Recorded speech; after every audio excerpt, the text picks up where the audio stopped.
doing, Pete? Pete? Hey, Where's guys. Pete? There's Hey, Pete. guys, they're Great. waiting for you. All right. Thank all right. you. They're waiting for you. Do you ever notice when you go to a party, all the really cool stuff happens in the kitchen? While they're gone, I'm going to tell you something. I grew up poor. That's one of the reasons I had to join the service. In the 70s, there weren't many options like today. You know, if you're poor, you join the service. And you develop this self-defense mechanism of being a class clown, a comedian, when you don't fit in financially with your peer group. But my rescue was Johnny Carson. I used to go home after school and, you know, doing my jobs and whatever, but I used to look forward to 11:30 at night and watch Johnny's monologue. I mean, I just said, you know, I can do that. I can do that. I always envisioned myself as being a guy that could do stand-up. There was one thing, one little thing that held me back. Being poor, you get laughed at a lot, and I don't like when I think people are laughing at me.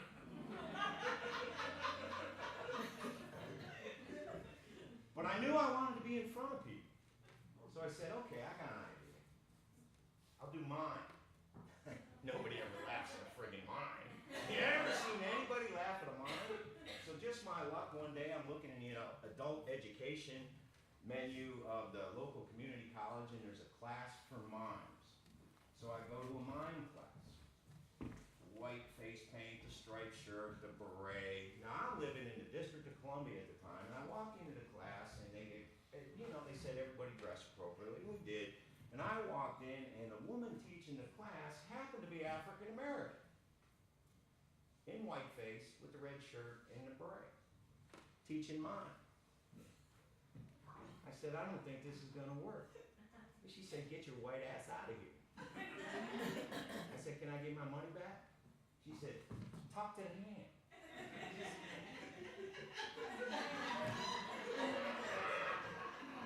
I did not know that was a mime thing. Where did I get my sense of humor? I don't know. The apple don't fall far from the tree. I'm Peter McClintock III. My father and grandfather were junior and senior. My father had a sense of wit that a lot of people would call being a sarcastic prick. When I was about 8 years old, my grandmother took me to see Around the World in 80 Days. And I came home from the theater really excited. My dad was on vacation. He worked at the steel plant. He got 3 weeks off every summer. And he'd sit in the backyard under the tree with a case of beer and drink. That was his vacation. The apple doesn't fall far from the tree. He said, well, what'd you do today? I said, Grandma took me to see a movie, Around the World in 80 Days. He said, they're lying to you. I said, no, a balloon, 80 days, around the world, Dad. I saw it. He said, it doesn't take that long. I said, Dad, the movie, he says, look, go to bed. Go to bed. I'll be here. I looked out the window, second floor. He's in the backyard. There's a spotlight on the tree because that's where my basketball hoop was. And he's holding a beer and he's waving at me. I fell asleep eventually. It's summertime. I woke up in the morning, I look out, no chair, no dad. I said, Mom, where's Dad? She pointed me to the front door. He's sitting in the front yard with a beer and a lawn chair going. Told you.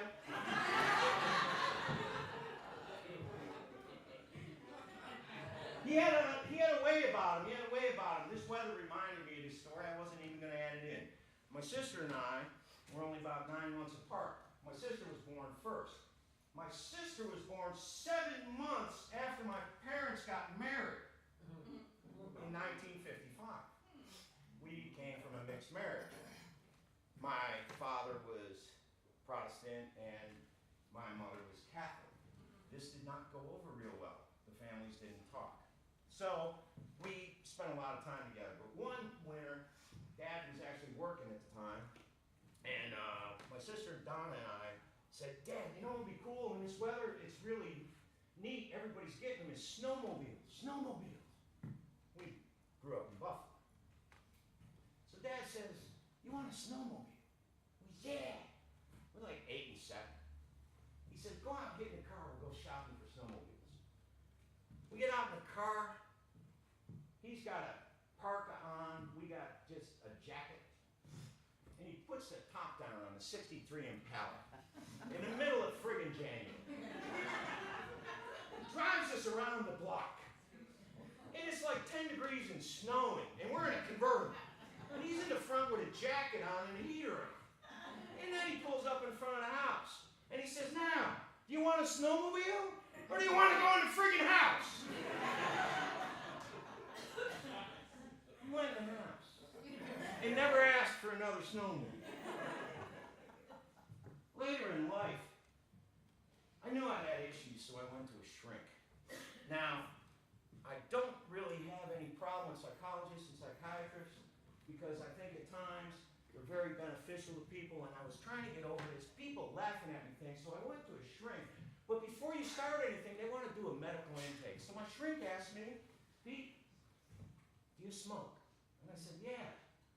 She said, well, when do you smoke? I said, well, when I'm having a beer, I like to have a cigarette. And she said, well, a lot of people do that, Pete. That's okay. How much do you smoke? I said, 2 packs a day. You know, it's pretty friggin' embarrassing when somebody has that much education and they got to take their shoes off to count. She says to me, Pete, I think you're self-medicating issues you may have had from your childhood. I said, you met my dad? No, she didn't meet my dad. She said, you're self-medicating with alcohol. We should write you a prescription. I said, for beer? And cigarettes? Because that, at $4 a month, would save me a boatload of money. No, she wanted to use these all highfalutin stuff, so I walked out. I am not going to be victimized by the Pharmacological Society of America when I can perfectly handle with beer and cigarettes the issues that I currently have. So I went to Walmart. And I bought 2 cases of beer, a carton of cigarettes, some frozen foods, some toilet paper, and a pack of gum. And the cashier says, would you like me to leave this out for you? I said, no. She said, are you sure? I said, I know what I want in and out of the bag. She said, you might want to leave that out. I said, put the gum in the bag. She said, you're a bachelor, aren't you? I said, well, you can tell by what I'm buying, right? She says, no, you're ugly. And you got a shitty friggin' disposition. So I left. Yeah, I don't need that. I went down the street to Subway. Bachelors, we eat out. I'm looking at a tip jar at Subway. They make Subway sandwiches. That's all they make, is Subway sandwiches. Why am I tipping? Everybody's got a tip jar now. People are getting requests for tips for doing what they're getting paid to do. I resent that.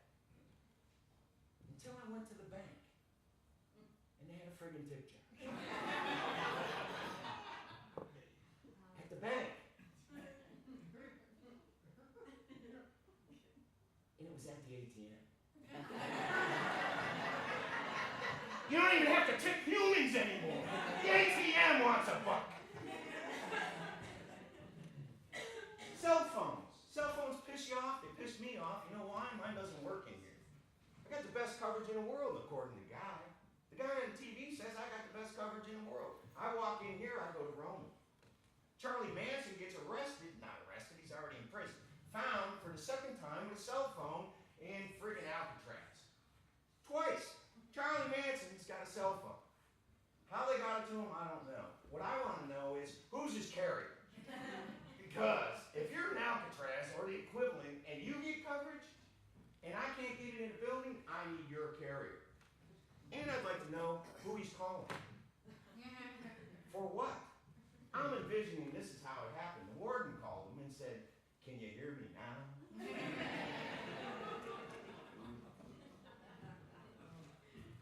Ladies and gentlemen, I'm going to introduce my friends from the kitchen. It's been fun. I may be back. I have a guest up in my apartment 14 deep.